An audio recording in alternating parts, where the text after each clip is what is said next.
Hello বন্ধুরা, Lalita simple লাইফস্টাইলে সবাইকে স্বাগত। আর দেখো, এখন আমি ডিউটি শেষ করে আজকে আর বাড়ির রাস্তা ধরিনি, আজকে একটু চারসাদ যাবো ভেবেছিলাম, কারণ কিছু কেনাকাটি ছিল সেই জন্য।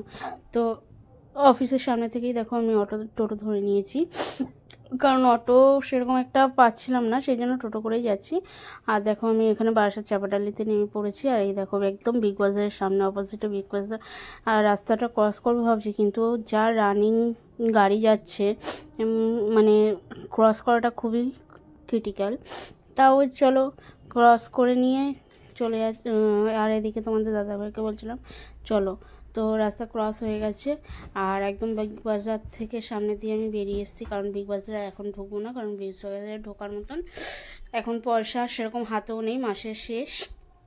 তো ভাবলাম চলো লোয়েস্ট, মানে একটু সস্তায় কি আছে না আছে সেগুলো আমি দেখি। তো এখানে দেখলাম এখানে ঢেলে নিয়ে কিছু গেঞ্জি বসেছে, তো ভাবলাম তোমাদের দাদাভাইয়ের জন্য গেঞ্জি মাস্ট কিনতে গেছিলাম।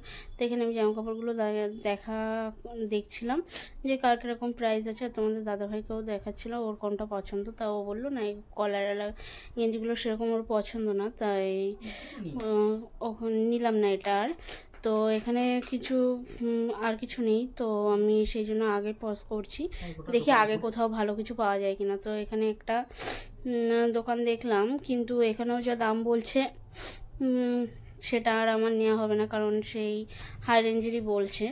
তো সেই জন্য এটাও পজ করে আমি আর একটু এগিয়ে গেলাম, দেখি ওখানে কিছু কমই পাওয়া যায় কিনা। তো এখানে অলমোস্ট আমি পেয়েছিলাম কমে দুটো গেঞ্জি, আমাকে 150 টাকা করে পড়েছিল, দুটো 300 টাকা নিয়েছি।